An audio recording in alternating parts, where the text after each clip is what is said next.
Thanks for staying on. This is Breakfast Live on GTV. Follow our social media handles, GTV Ghana, all the trending stories on our social platforms.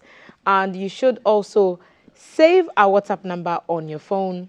We have some goodies for you today in honor of Mother's Day on Sunday. 055 5561034. So stay around and we'll put you on hold for that surprise a bit later on. The stories making headlines in the newspapers. Ghanaian Times will go straight from there. Ghana to ban raw mineral exportation. President Akufo-Addo speaking there. Tragedy occurring at Fana. 9 children die in boat disaster after canoe capsizes. Application against processes to impose jail term on Atuasian dismissed.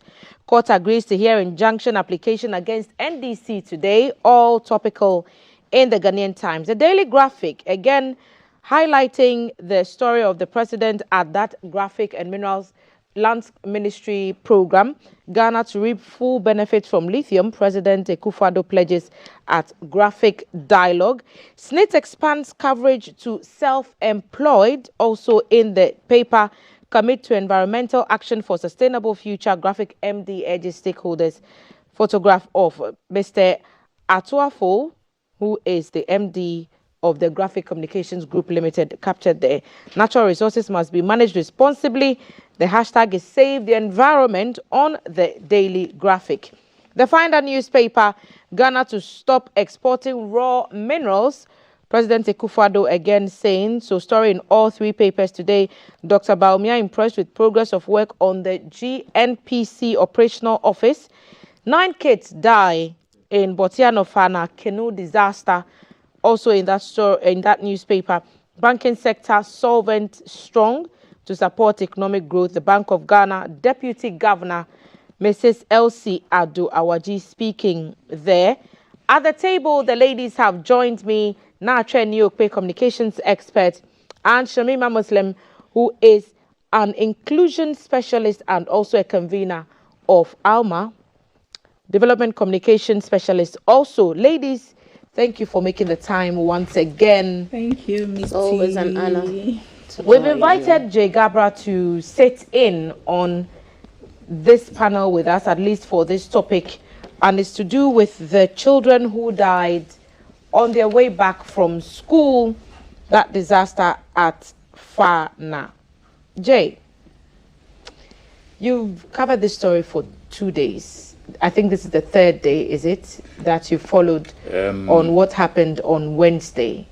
Yes, so it happened on Wednesday, and then, well, it does feel like 2 days because yesterday it was like the whole day was captured by the whole tragedy. So it does feel like that's how long it's been. But on Wednesday, when it happened, we had gone earlier to Botiano to cover a story about the collapsed church.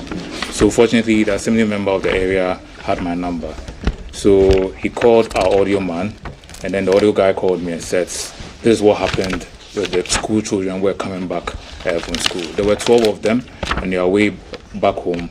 That's when the boat capsized. As of yesterday, they had found all 8 bodies, but when we got there, they were still looking for the last person. That was an 8-year-old girl who was found while we were still over there. It was quite desolate, especially when the parents came, the father came to look at the body, identify it, and it was really, really sad.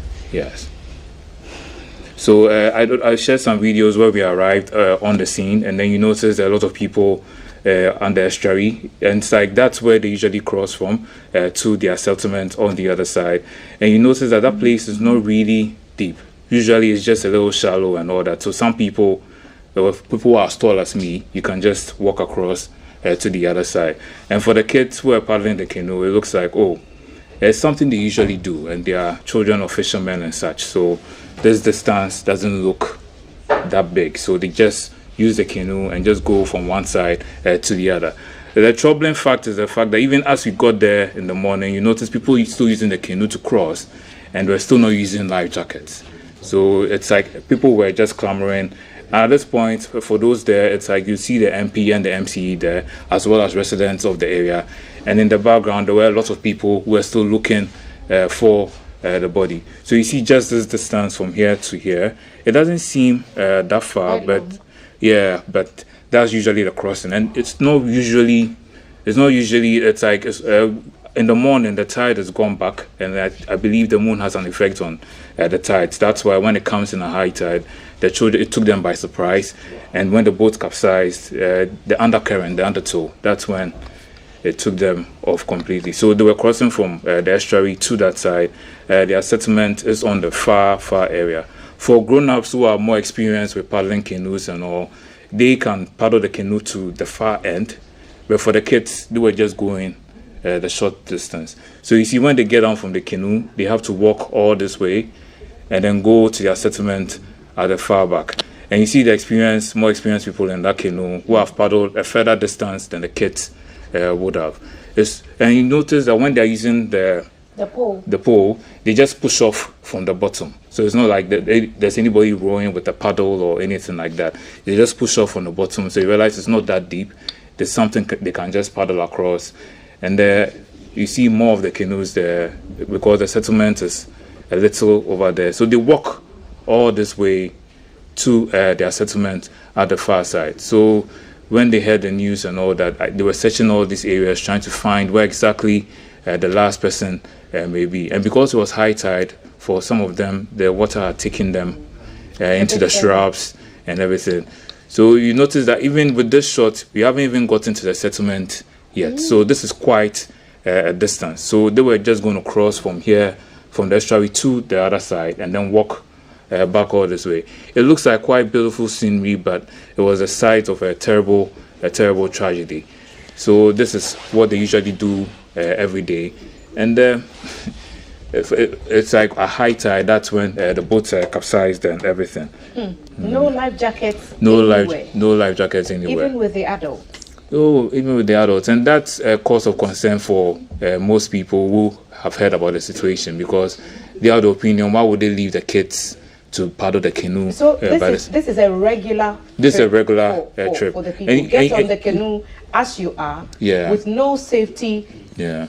Oh, and they even offered to give us a ride from that the estuary to the settlement, and I was like, okay, where's the life jacket? And it was like, they offered you a ride. Yeah. So it was just a crossing from where we are seeing the people. Yeah, where we are all gathered here to the settlement at the other side. So they close from school from this side. How long a boat ride is it? Oh, it's not that long.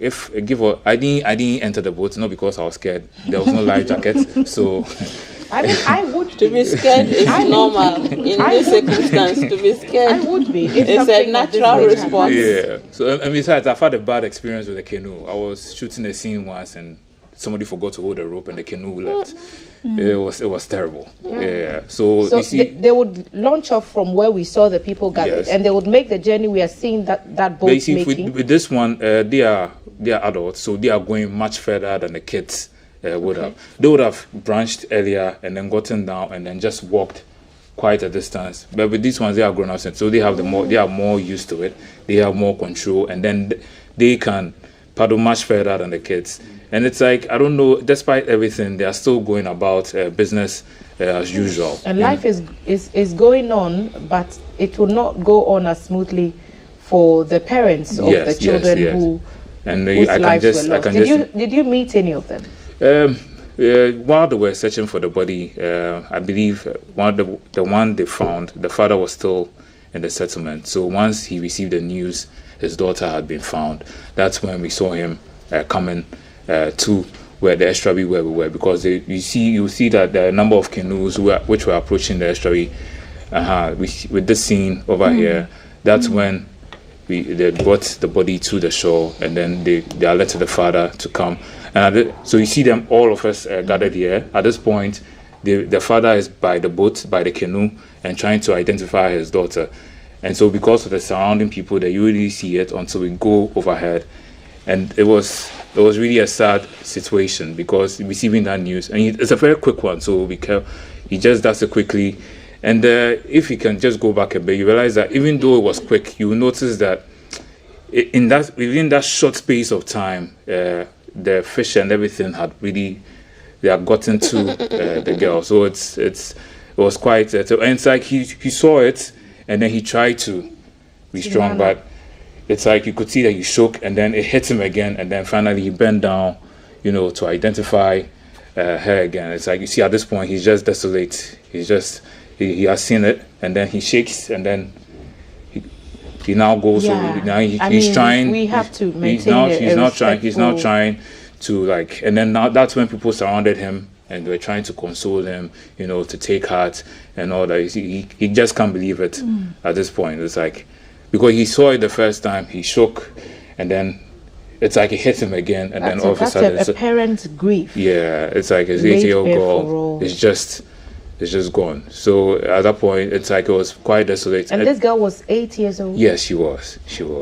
and then The age range of the children in the boat at the time, is it true that there were no adults on the boat? no, there were no adults. So what was a 1.5-year-old baby doing on the boat? Was he or she also going to school? Yes, she A was. 1.5-year-old baby. Yes, you see, the drone pilot, Jerry Decker, he took the shot. And while he was taking it, some people were speaking to him because they could see the man who was desolate, you know, and they were trying to console him. And therefore, what he told me was, with the 1.5-year-old, he didn't want to go to school. But that's when his mother had to go and sell and make some money. So she falls, and he was crying the whole day. He didn't want to. Who was taking charge of this baby, this 1.5-year-old? Now his sister. A sibling? Yes, sibling. Who's how old? I don't remember, but she's a little older than. So who was in charge of the boat, Jay? The 14-year-old, the girl. A 14-year-old girl Yeah, so but she survived. So was in charge of the boat. yeah, You wouldn't let a 14-year-old drive a car, would you? no, I would not. So, listen, there's a lot of blame to go around. So let's try and look at this from several angles. And I'm sure the ladies may also have some questions. Where do we put the failure? Is it the communities? Because I've heard the MP, when we posted the video on our social media handles, talking about, oh, it's between, and they are more on this side of the constituency, and they are more on this side of the constituency. Whose responsibility is it to ensure that safe passage? I'll just basically I'll just say the adults, because they are more in control. They can maneuver the boats, and the confidence the kids have. I think at this point, that's when overconfidence comes in, and the tragedy occurred. But if there were adults around to supervise everything, then it would have helped. And looking at the place, the MC was telling us from an engineering point of view, they are not able to build a bridge of that, so it won't be sustainable and such. But perhaps a footbridge, or as some people were suggesting, they build a campus on their side of the settlement to avoid this back and forth, because this is what they do all the time. And with the scenes we are seeing now, it's the dad was quite desolate, and then at some point, because they needed to perform some rites for the departed soul, they had to now take him away, and then they put him on the canoe, and he realized that he was just beat because he couldn't understand what had just happened. So they were trying to just pull him away and then take him to the other side, because he has heard this unfortunate news. And if you see the condition of the daughter, that's him going away, and you realize he's just totally devastated. It's terrible. And then family members have to console him. No parent should have to see their child die, and especially in this manner, to die by water. And then even us at that time, there were still no wearing life jackets as they were crossing. 15 children also died in similar circumstances in Nigeria just this week as well. Is there a sense among persons in the community that they've been left on their own? Do they feel taken care of? Do they feel listened to? Because it looks like any regular day for the people. Yeah. And this is what they do on a regular day. It's not out of character for little children, including a 1.5-year-old. You can see in your shot somebody just walking. Yeah, so you realize the depth is not. It's just that it was high tide. Yeah, if you're tall, it might not be. Yeah. But if you're young, if you're younger, young, if you don't have the benefit of height. Yeah. So at this point, they are performing the rites so that they can finally take the deceased to the mortuary. And it was quite chaotic at this point because they were trying to perform the rites, but people were not leaving the scene. We gave them some kind of privacy, but because we had a drone, we were able to get the shots. And I just want to say, Jerry Decker, thank you again. He couldn't come here this morning, but he was able. And so this is the part where they are done with the rights. And this is where my heart broke, you know, just watching them actually carrying the body in their hands. Yeah. And I was asking a colleague of mine, so was there no stretcher, couldn't they place this young soul on a stretcher? And I saw a cameraman literally running after the group that was carrying the little girl into town, because it changed hands. The girl, someone else came and took her and then just carried her, and the roads were bad. Getting access to the place was even a challenge. Yeah, you see, and that's the thing. You remember before I went there yesterday, the assembly member had managed to send me a video on Wednesday about the tragedy, some of the kids they had found, and you realized they were trying to revive them. And then that's if you are able to watch the video. They were trying to revive them, and they didn't know how they should go about it. Because if you enter the community, you realize that their roads are quite terrible. And it hadn't rained, but you'd be surprised there were a lot of puddles. Puddles of water. Puddles of water. I don't know why. You stepped through. Yeah, and they were quite deep. So even when we got there, we had to park at quite a distance and then walk. And even with the big vehicles that came later, you realize that when they even enter, you hear a sound that maybe the undercarriage has hit the ground before it lifts off again. So with this kind of the lack of access to amenities. What's the local assembly doing about the lack of access to amenities? There is a system in place. There is a local government structure that ensures that even the most deprived communities have some access to funds, to personnel who would make sure that their lives were better. When you spoke to the MCE, did he seem in any way hopeful that things would get better? 9 young lives have been lost. Yeah. What's he saying to the community? We managed to interview him yesterday. I don't remember much of what he said, but he was also sharing his condolences with the family and trying to see the best way possible moving forward, how they can avoid all this. And for the citizens there, it's like for the residents there, most of them were just quite angry with the situation, because some of them were mentioning the fact about how loyal they are, and yet loyal to what? They are local MP, and yet they haven't received that much development. And the local MP is the MP for Wejagba constituency, who we saw you speaking to earlier. Yeah, when I got there, she was there with the MCE, and they were trying to assess the situation as well. At that point, everybody had found out about it and was trying to glean as much information as possible. And so it's like there was no hospital, the roads are terrible. And because they don't have access to vehicles to get there in order to transport the kids. So even the video I shared on Wednesday, even those kids they found, they were trying to revive. By the time they finally managed to get to the last stop and get a vehicle to go to the hospital, obviously they were declared dead when they arrived. Yeah. Ladies, do you have any questions for Jay? I'm just blown away by everything that I saw. Our cameraman fainted, and this is one of our strong men. Oh wow! And it was a traumatic experience for him. So you can just only imagine what the parents must be going through. The whole community will be grieving at this time at Fana, because nine children, including a girl who is a year and a half That's the old. community, right? Yeah, they were at this point they were carrying the one they just found to the mortuary. Is the mortuary close by? No, it's not. No, it's not. So you realize they are walking quite a distance. At this point, I was running behind the cameraman. They are walking, but we are running. I don't know what they eat, but they are very strong. It's because the pace at which they were going, I was panting. I had to tell the cameraman, you know what, let's relax over So here. the community has a mortuary? Not that I know of. They are now going to find a vehicle, and then they'll transport the body to the mortuary. What does the community have? They don't have good roads. They don't have a school. No, they don't the have school. The school is on this a hospital. side. The school is on this side where we are. Where the images you are seeing, that's where the school is. So they come to attend school here, and then they cross the to where they live, to the settlement where they live. We have shots of the settlement. It's like you realize with the settlement, for instance, they are not. Should I say? the structures are not built with blocks and all that because they are wooden structures and all. I believe I don't know if they are supposed to be there. I believe they are not. So they have not built permanent structures. At some point, I think they will just move from there if the water threatens to go invade their homes and such like that. So all over the world, there are settlements beside, places like this. Yeah. So we're seeing the bad state of the roads and the residents complaining there. But you see, but I think what Jay is saying, Thelma, here is that these are not sanctioned settlements. So like saying he doesn't know whether they are supposed to be there.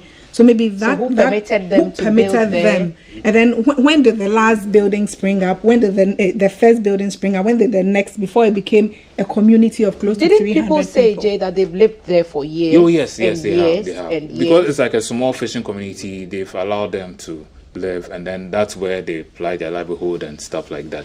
And so with the settlement, for instance, that we took a shot, like you see it in the far distance, you just realize that these are, I wouldn't say nomadic people, but like they have their community onto themselves. And then so the children will just get down from the boat. You see, this is the shot, and you realize there's not really that's the settlement. That's where the children were headed. So they would have crossed the shortest distance possible and then walked all the way. I don't know if the viewers are familiar with where GBC is, but it's like walking from here to perhaps Paloma or Circle.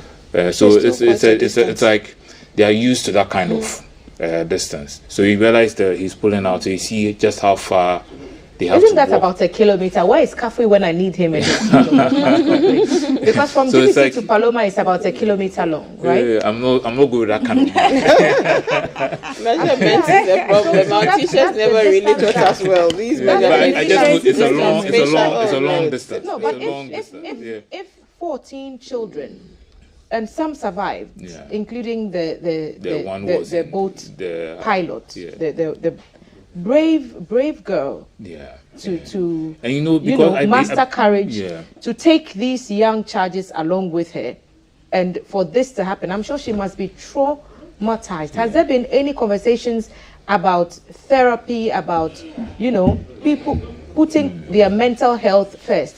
How are children who were not even involved in this accident coping with the loss of their colleagues who were making this journey that became quite perilous? But there's something about life. No matter what happens, it goes on.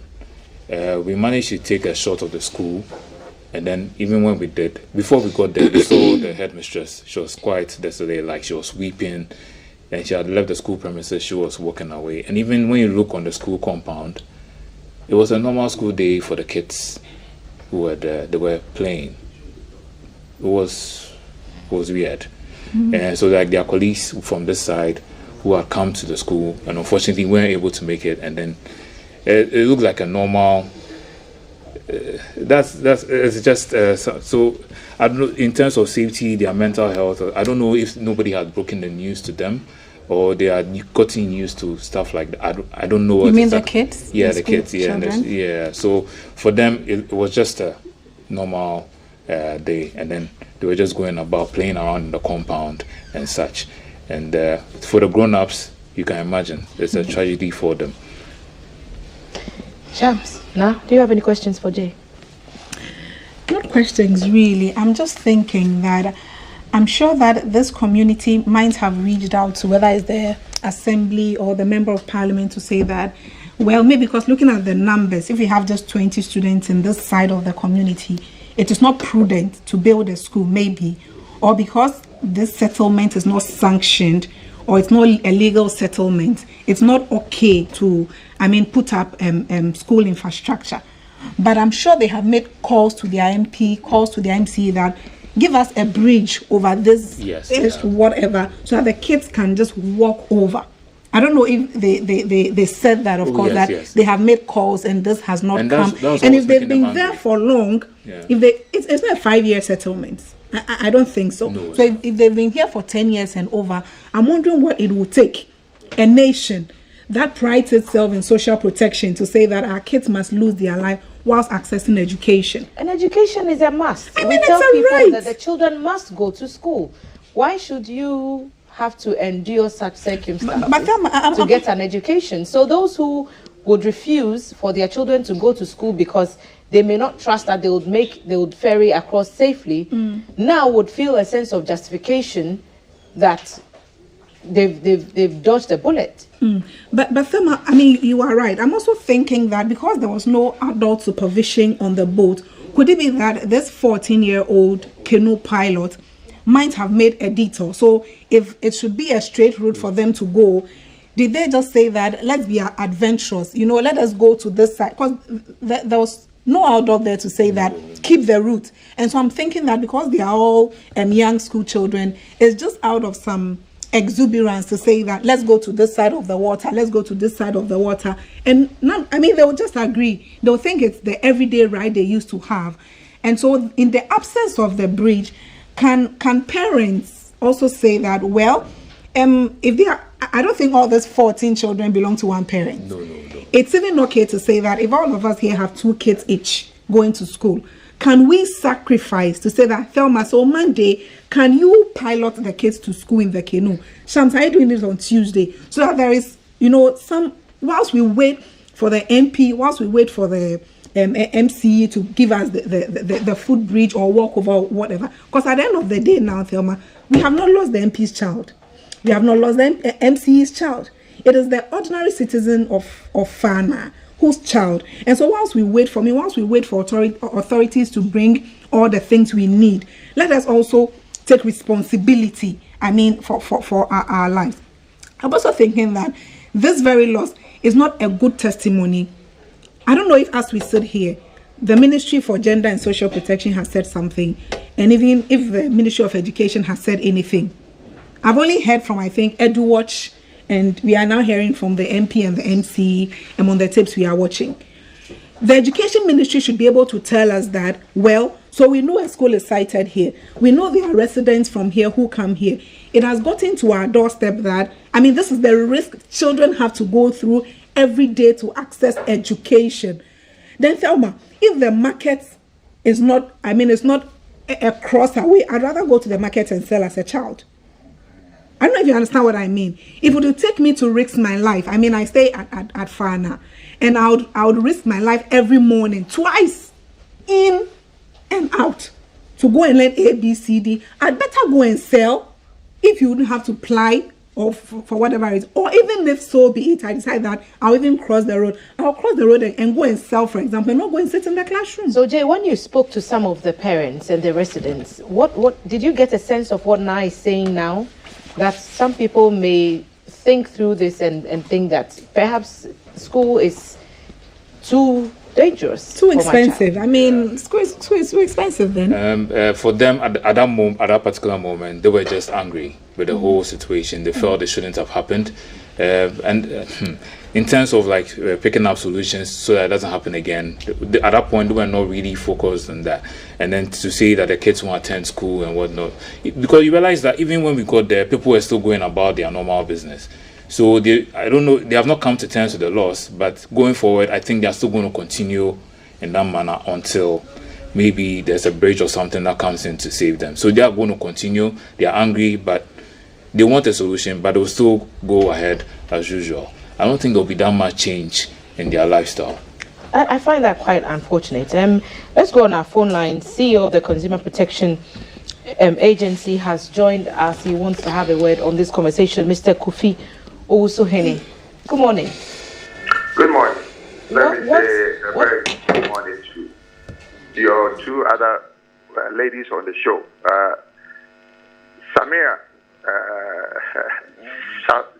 Shamima is here and Nache is also here. Yes, Shamima always. Now, dear, you have forgotten my name. No, it's just you see your life.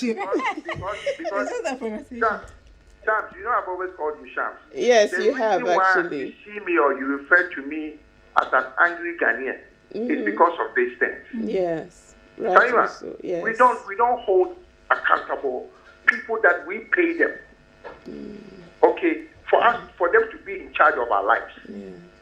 The jurisdictions that most Ghanaians would like to travel to, they do things that the people in charge are accountable to the people. Let me tell you what. There's an MCE probably in that community. There's an MP in that community. The MCE, do you know every MCE is entitled to 2 vehicles per the Constitution? A 4x4 and a sedan car. He's been given all the perks. But the reason why he gets all the perks is for them to make sure that the job that is given to them, they will perform their job so that the people that they represent will have satisfaction. I'm asking a simple question. This is not the first time. The last time I was on your show, Kafui called the Ada MCE, and her response in other jurisdiction, that MCE would have been fired. We live in a country. People disrespect us, and we still say because they are my party people. So I will not tell the truth. The media, I would ask the media, don't just do this a one-day talk thing. In other jurisdictions, it to be pursued until a better answer is gotten. Why do we live in a country? Look at the amount of land cruises that government officials are enjoying. You are talking about there was not a clinic, there was not even a morgue in that area. I mean, for crying out loud. How much is the life jacket? Every boat owner, and this is why I blame the Marine Police. The Marine Police. In the other jurisdictions that I live, which is the U.S. Navy or Coast Guard, this is the job of the Coast Guard, equivalent to the Ghana Police everything. I am angry as a father. I am angry as a grandfather. And we are not angry enough. We joke about issues in Ghana. This is a serious thing.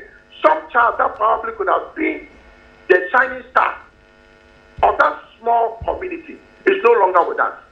Because we don't even look, we don't do research, we don't do anything.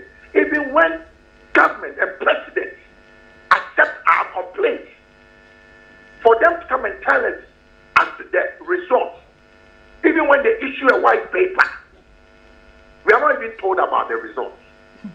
And we are happy as a country. We are going through an election. The nonsense that we do for our politicians, I'm talking about the people of Ghana. Okay, everybody wants, most Ghanaians, when a ship is brought to Ghana today, I can guarantee you 80% of Ghanaians will get on it and travel outside. You think if they were behaving like us, we will want to go there? The question is, let's hold our leaders responsible. The MC, anybody who did not make sure, this about the, I think it's been a while now, but this year, this is about the 3rd or the 4th time that this thing is happening. How many times is it going to happen? How many times I'm asking? How many times?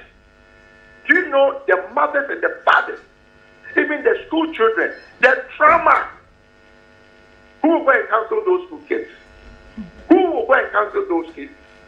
School kids. Your friend that you are in class with, you go to school early, the next time you hear your friend is dead. You know the trauma. We are not a serious people when you talk. Some idiots, and I use this word very, very wisely, idiots will get angry at you because he's the one who is not making your life better. Mr. Usohene, let's focus on what the actual situations are. In this case, the MCE and the MP were on the scene yesterday to get first-hand knowledge about what had happened. And perhaps now, with the benefit of the information that they found on the ground, they may be able to give us a more accurate picture about what even the way forward should be. Because the MP was talking about the difficulties in putting a bridge at that location. So perhaps some of these conversations will come up, even though unfortunately it's cost us 9 lives to initiate the conversations. What options? Can I ask you a question? Do you know the past 2 weeks? About 3 or 4 buildings have collapsed in our area in Ghana. 4 buildings at our last count, I think. Buildings have collapsed in Ghana. when the Melcom disaster happened, what did we say? What we said was we should stop building all high rises. Okay?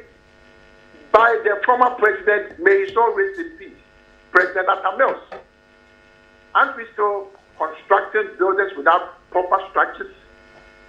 What are the assemblies being held for? People are not granted permits. Or people are granted permits. How do they get the permits? The EPA, all these environmental infrastructures that should do their due diligence. In other jurisdictions, look, in Turkey, go and see what happened in Turkey. Go and see what they are doing. Okay, in Ghana, when the Melcom thing happened, just one person was ordered to be arrested. There's a chain of command. We always go for the low-hanging fruits. The people who are in charge, I'm talking about the managers, not the poor worker. Because if the manager is doing his or her job, the poor worker will not have opportunity to do what he's not supposed to be doing. A time has come. In GPC, you have a director general. It's the director general responsibility to make sure that all workers in GPC do their work according to the mandate of GPC. That is what we call leadership. What is wrong with our leaders? What is wrong with our leaders? This is the question I'm asking. Mr. Osinde, thank you for... Did you see there was somebody pouring libation on the video? What has that got to do with it? The real issue is the people in that area need proper access so that children can be educated, not pouring of libation. Thank you very much. Thank you, Mr. Kofi Owusu-Hen is the CEO of the Consumer Protection Agency, sharing his thoughts on the loss of 9 young lives on their way back from school at Fana in the Weija-Gbawi municipality in Accra. Jay Gabra, our reporter, has followed that story for 2 days. He was just sharing thoughts with us. So now had her own opinions about what happened. Shamima, I wonder what you would have to add to this conversation.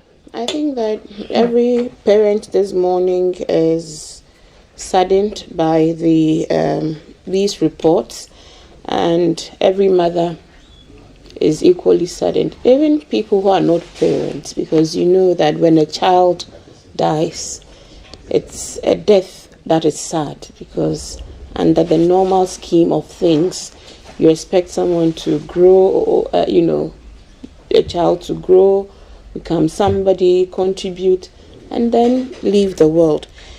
I want to just read some articles in the Children's Act, but before that, as as sad as it is, this episode is not something I believe is the end of such similar situations to come.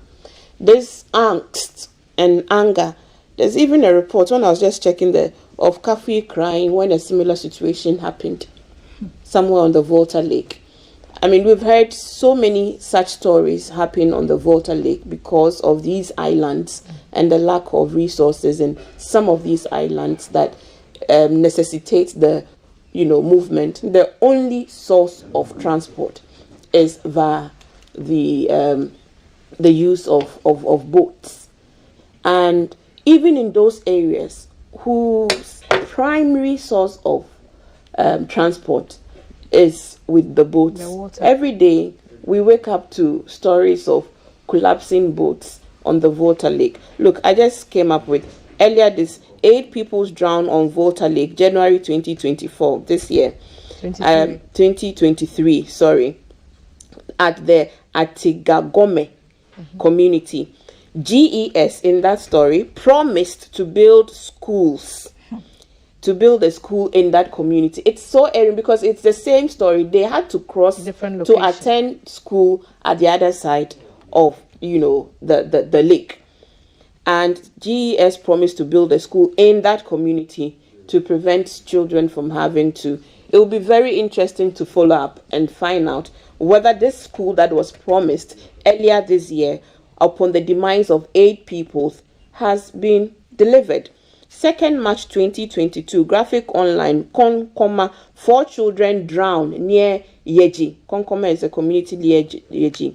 4th May 2021, 2 children drown in the Volta Lake. So obviously, these are not new stories, isn't it? Although it's very sad, but this is what has happened in other parts of the country. I had never heard a story like that happen around Wade. But obviously, every community that has these kinds of would likely experience these kinds of things. So, what does the Children's Act say about the welfare of children? A child is anybody under the age of 18, it says. And in one of the provisions, it says that a child has a right to grow up with their parents unless a court has found that the parents are not in a position of, caring for the child. But on parental duty and responsibility, it reads, no parent shall deprive a child his welfare, whether the parents of the child are married or not, at the time of the child's birth, or the parents of the child continue to live together or not. Every child has the right to life, dignity, respect, leisure, liberty, health, education, and shelter from his parents. It continues to say that every parent has rights and responsibilities, whether imposed by law or others towards his child, which include the duty to protect the child from neglect, discrimination, violence, abuse, exposure to physical and moral hazards, and oppression. The provision of good guidance, so the other ones came up. And then we come to the right to education and well-being. No person, that means including the state, no person, including the state, shall deprive a child access to education, immunization, adequate diet, clothing, shelter, medical attention, or any other thing required for his development. So if we read just these ones, do we already see people who are culpable in the breach of these provisions of the Children's Act? Readily so. The state is number one, because the state has failed in its duty to provide these rights that itself has given, has captured in the Children's Act. Had the state, you see, governance is supposed to reach everybody, no matter where you are, because the Constitution grants that once you are a citizen, you are entitled to the proceeds of governance, which means the provision of basic social amenities must reach every corner of this world, of this country. But obviously we know that this is not the reality. Sadly as it is, that many segments and communities continue to be disconnected from the core. And in the past, these stories will come from villages and, places that you think are not even on the map. This has happened in a community within Accra, isn't it? Or is it Central Region? Accra. So you cannot say this is a very distinct, difficult to access community that makes it impossible or difficult for social amenities to be situated there. But that's the point. I'm saying that, but it is so close to the center that the center cannot plead ignorance about the situation.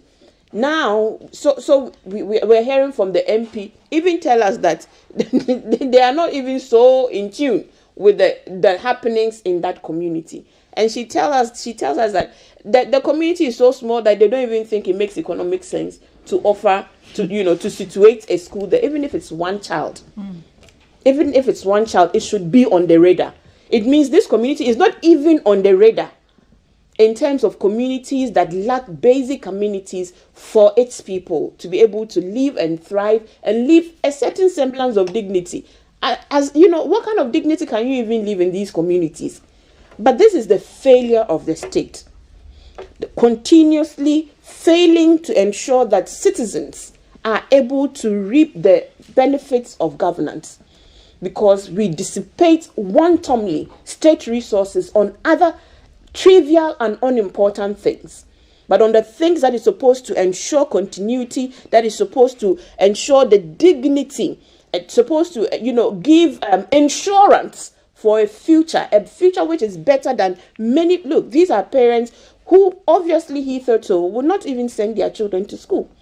We are dealing with children who are being sold into slavery and trafficking to go and, remove nets on the Volta Lake. It's an ongoing life problem we're dealing with.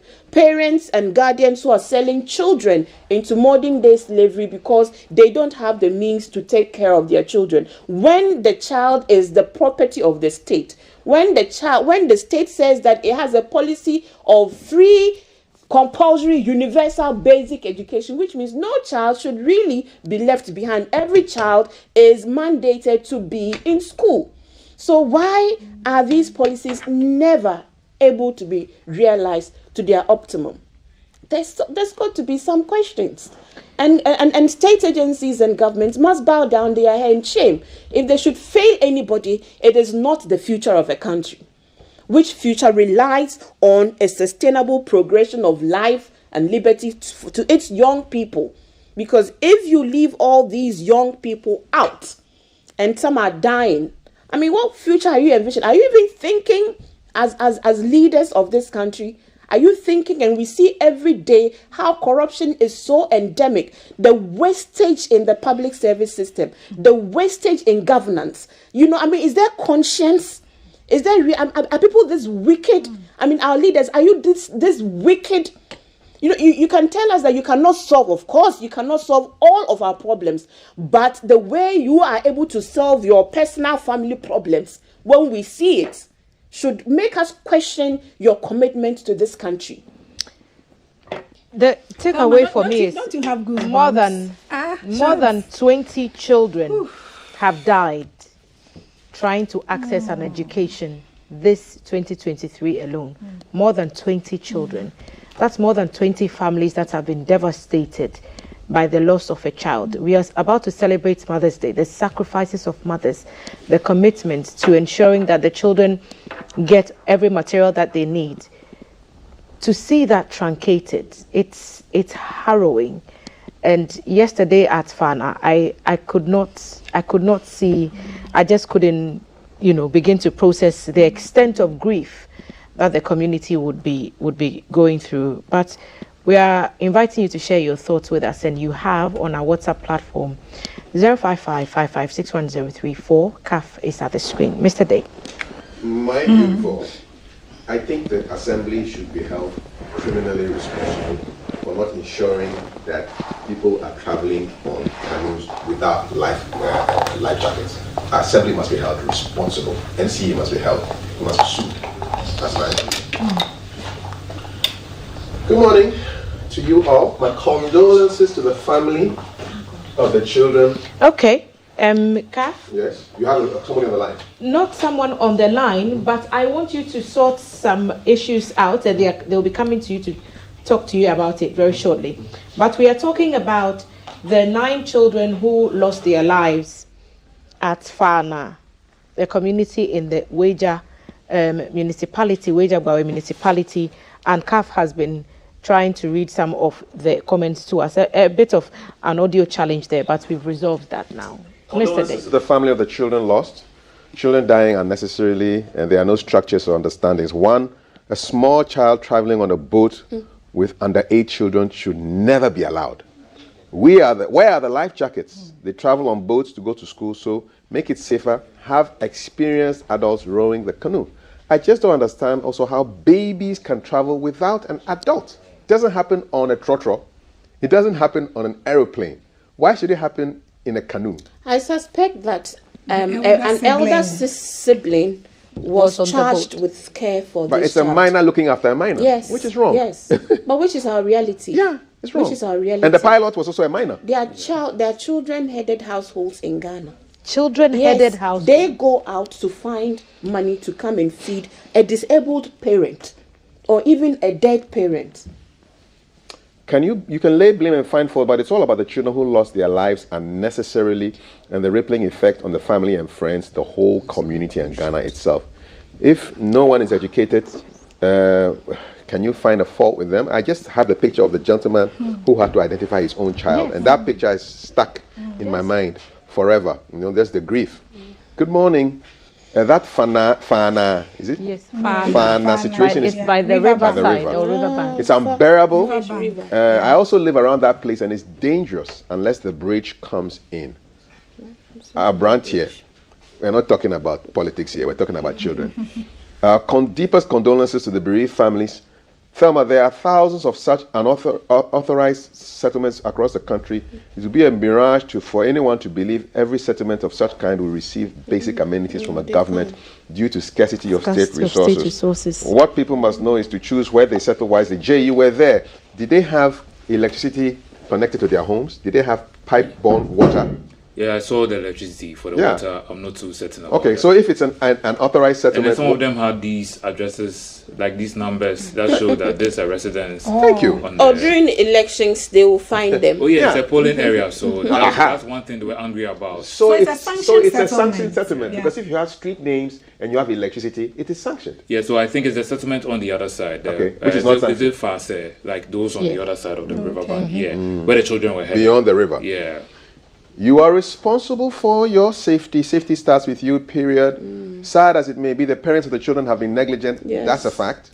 Yeah, in another country, they would have taken the remaining children away from them. It's a fact. An adult was supposed to man the canoe and not the children. That's also true. I disagree where But he whose says we should canoe stop is being it? emotional Well- in that first. Well, the well first I'm message getting there. there. Don't worry. Take a good look at the place. If you try to relocate them, we'll hear all this cacophony from politicians and then the muddying of the waters. But then that's the job of leadership. You're supposed to take tough decisions.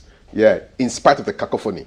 Thelma, let's stop being emotional and let's be realistic. The responsibility first starts with the parents. How do you put a year-old baby in a canoe and have a girl child to be in charge? And then we turn around to blame the government. Please, you want to make any comments on that? I think that was you for cannot who? say we should stop being emotional when people's children have died. When we have a team of mothers and fathers at the table, when 9 children have died, how emotional does it get?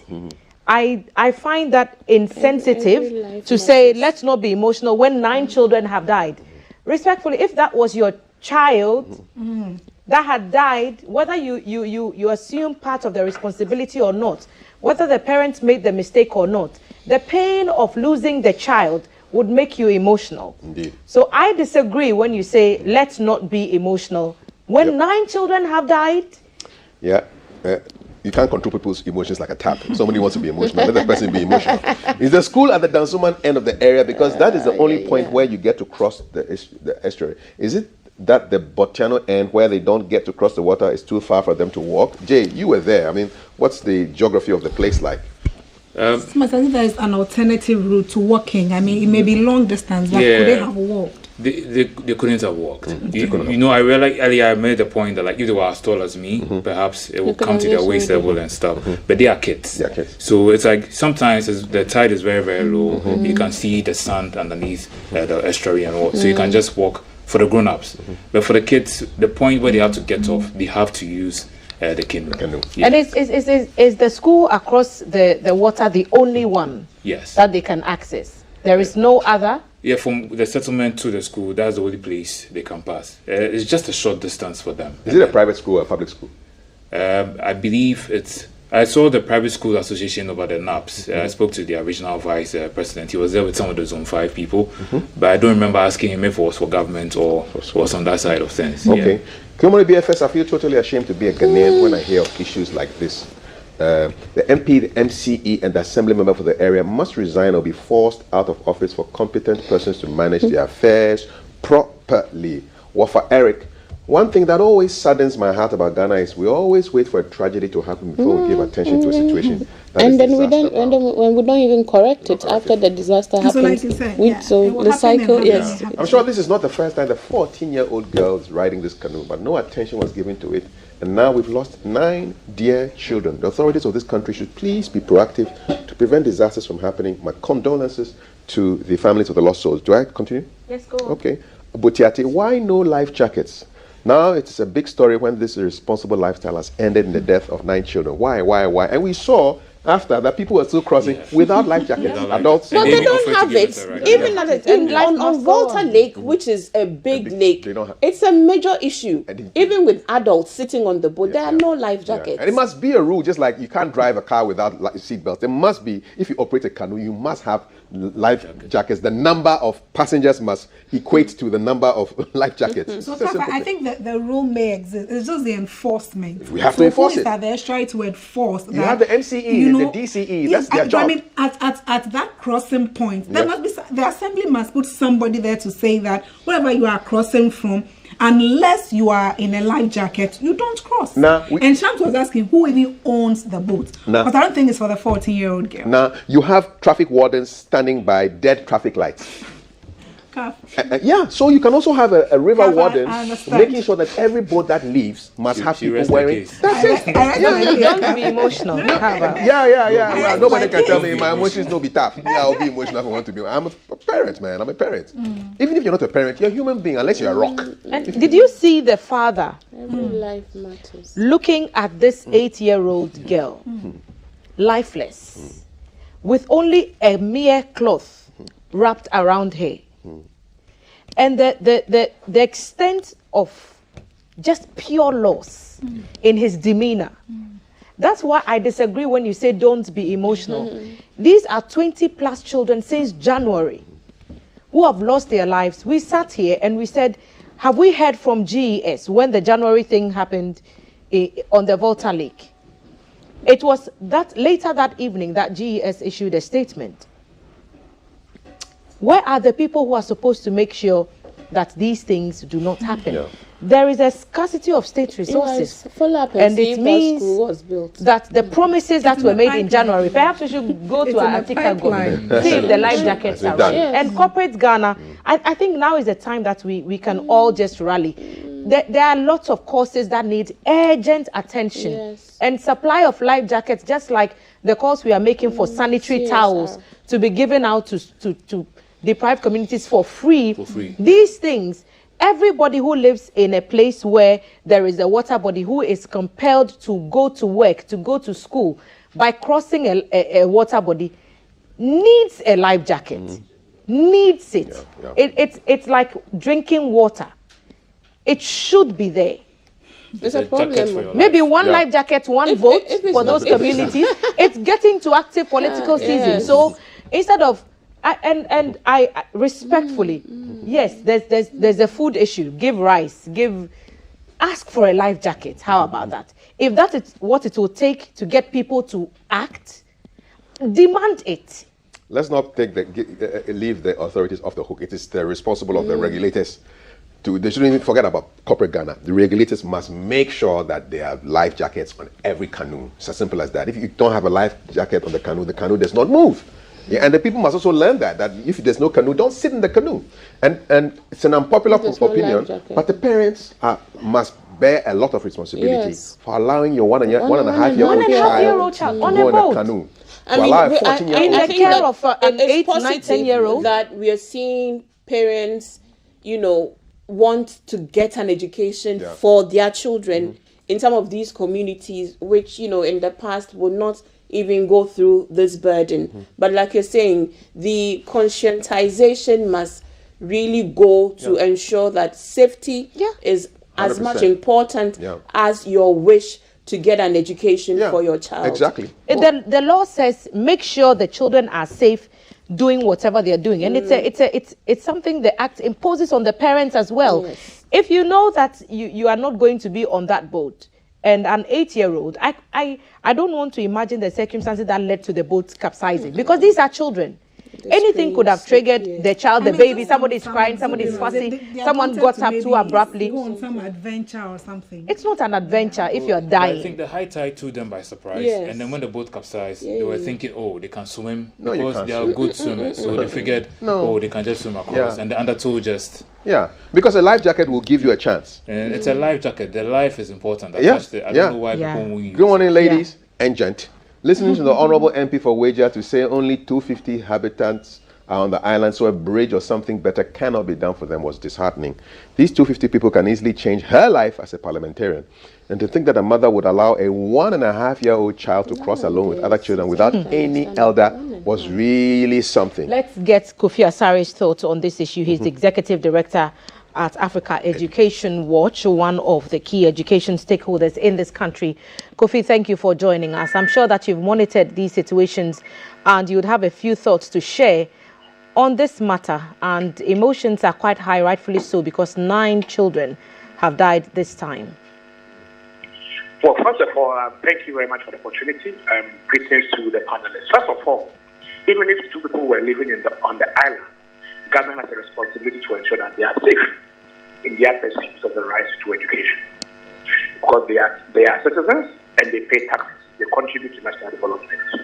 The second is that we as a country, government has the first responsibility to ensure that children are safe before parents. If I took my child to school and I put him in a school bus, my understanding is that the school bus driver is certified and licensed to drive. If it happens that the driver is not licensed or certified, we will blame the regulatory agencies who are responsible for ensuring that only drivers who are licensed drive, which is the MPTG, etc.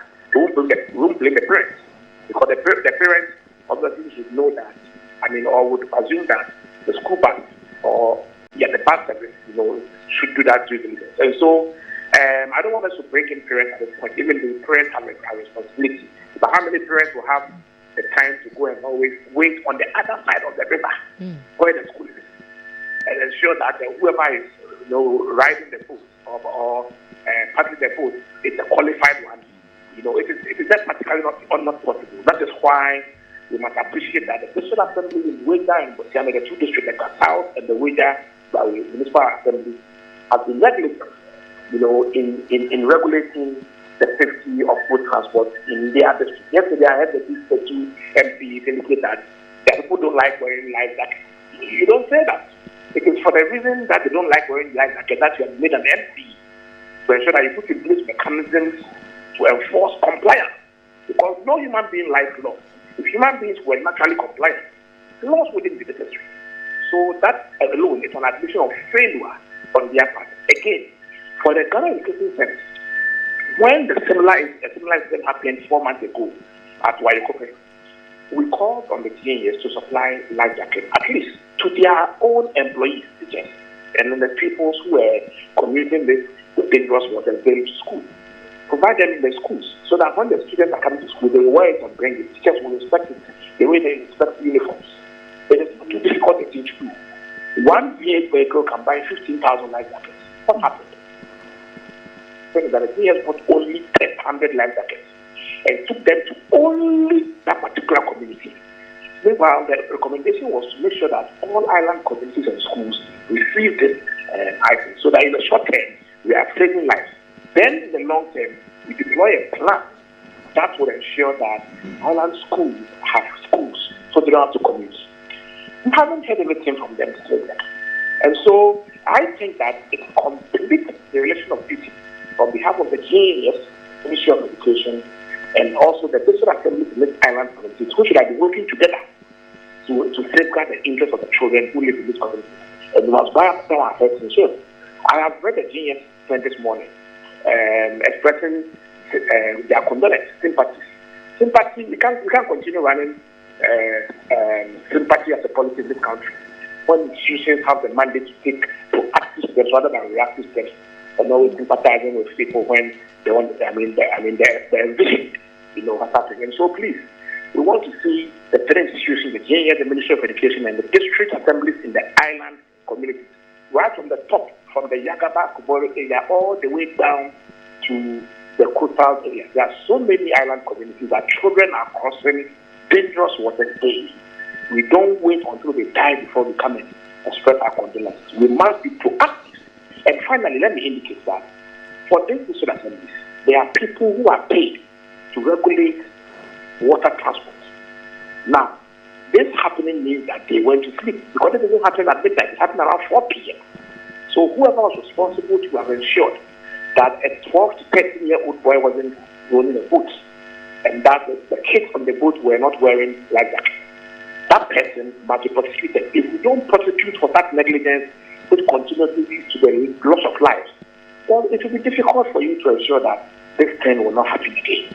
So we must prosecute whoever is responsible for ensuring that this particular occurrence at the district will not happen. But Kofi, what has happened in the past is an indication perhaps of what would happen in the future. In the January incident, for example, the GS promising to send life jackets, was anyone, or as far as you are concerned, has anyone been identified as being a person of interest even to assist in investigations into this matter? Because if that happens, then we could expect that something similar would follow in this instance as well. Again, we are not informed of that. You understand? We are not informed of that. And that is why most times we keep calling on authorities not to run our public service institutions like secret society. Everything in the near is secret. Every report is secret. Everything is secret. I think they have established themselves instead of set properly. Okay? If we are informed about the outcomes of, if any at all, such investigation, and the sanctions being meted out to people, not only at the GES, but at the assembly level, who are responsible for ensuring the regulation of water transport, it will serve deterrence. It will serve as a deterrent in other districts where the island communities. There is a case where everything is always kept at a secret. So you can certainly say that, well, we are not aware of any actions taken to sanction people whose responsibility it was or it is to prevent this thing from happening. And so, in as much as we are calling for prosecution of persons, obviously, for this criminal negligence, we will also continue to appeal to the GES, the district assemblies, the Ministry of Education, that if any investigation, if any actions have been taken in the past, especially from the Bayokope incident, that people have been sanctioned or are being sanctioned, it is in the interest of the people and in the interest of compliance in other island districts for such proceedings and outcomes to be made public, so that the deterrence is not just experienced in the particular district which is Senate, but then in other districts where there are islands with the community, so that people will be taken and be much more committed to their jobs, being fully cognizant of the ramifications of sleeping on their jobs. Thank you for making the time, Kofi. Kofi Asare is the Executive Director of Africa Education Watch, sharing his thoughts with us as well. Ladies, you heard Edu Watch talking about the negligence on the part of the District Assembly, highlighting what government's responsibility is towards the safety of children and the roles that regulatory agencies really should play. And he's telling us that someone is supposed to have been in charge of ensuring that these children, not just at Fana, every child who is crossing, there's a district assembly, there's an assembly official whose job it is to make sure that they do it in a safe manner. So that even if a parent has been negligent enough to send a 1.5-year-old child with another child to cross a river, that official would make sure that they had a chance of crossing safely at the very least. So, let's just make our final submissions on this case and hope that we'll get some answers at least. Shamira. Well, so I think that somebody must be held responsible for this. We cannot bring back these school children to life. I mean, they've lost it. Life is just once, and once you lose it, you've lost it. But somebody, whether be the MC, whether like Kofi said, those in charge of water transport in the municipal assembly, somebody. And how I wish that the greatest compensation that we can give to these families, these bereaved families, is the fact that this is the person who was responsible for ensuring that your kids went to school and back safely. And so once we find that person, I think it's the ultimate consolation we can give to the families and to ourselves as a nation. Shama was saying, we've promised over and we will do this. Can this be the very last tragedy for young people accessing education? Can we promise ourselves? Can somebody put his or her job on the line to say that this is the very last and it won't happen again, and to put in action to ensure that no life is lost? I don't know. So you see, right from the start of the conversation, there's a certain mood in the studio, and I'm thinking, if this is the studio and we don't even know these kids, somebody's taking my voice this morning, and we don't even know these kids, how about the families, what they are going through right now? My final word: somebody must be held responsible. See, somebody must go to jail for this.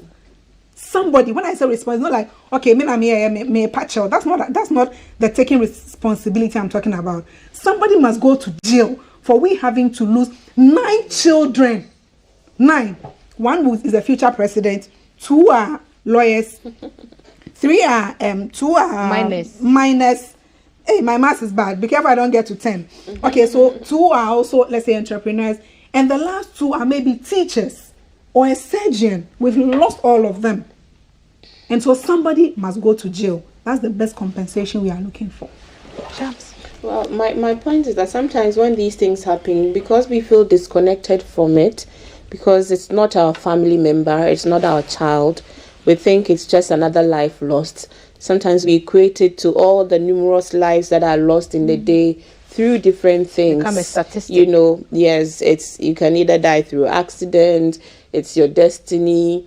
So sometimes you don't get the kind of, uproar that you feel you should get, especially in situations like this, and especially when it involves poor communities or distant communities. You don't get the attention that it should deserve. I mean, if it was some big man's child, by the following day, the entire country would besiege the premise of this big man, commiserating with this big man. At the 1 week, you would see so many donations from corporate Ghana, from wherever, because it's a big man that tragedy has hit, or a big woman that tragedy has hit. Let's see what corporate Ghana, let's see what Ghanaians will be willing to do to support these families, because obviously they require some compensation. As to who will be culpable, I think it's the process of law that will determine it. But by all means, I'm not a pessimist, but I do know that this is not the end of it. It is either they will die through crossing rivers or crossing roads or anything. It could even be because of their periods that they can't cross a river to access education. Okay, because as we know, in some communities, girls in their periods cannot even sit on the boat, whether there's life jacket in that boat or not, to go and access an education, and it affects their educational outcomes. So I think that there are so many barriers now that hinder the progress of children in our community, and a nation that you've infected me with the frost. A nation that is not making the right investments in its children is a nation that is setting itself up for a future of despondency and problems. Thank you so much. Let's do better, because we actually do know better. Shamima Muslim, Development Communication Specialist, Gender Inclusion Specialist, and also convener of Alliance for Women in Media Africa. Now, Atre Nyope, also a communication expert, our favorite staff of the PPAG. Thank you so much, Na. And Jay, you and the team as well. Thank you for bringing this story to our doorstep. The audio man, the cameraman. Thank you to the entire team. Yes. And all the best to all the candidates. If the Congress, the NDC, if it does happen, we did not have the opportunity. Best, especially to the women who are contesting the primaries. I wish that all of you would win the primaries and come to increase the numbers of women in our parliament. So yeah, go out there and break some legs. We are rooting for all the women. Thank you all for making the time. Birthday shouts for Wisdom Avaji of GBC. Tomorrow is your birthday. Happy birthday also Kofi Mante of Latte. God bless you. This is from Richard Mante, and we'll be back to have more conversations right here at the breakfast table. It's GTV Breakfast.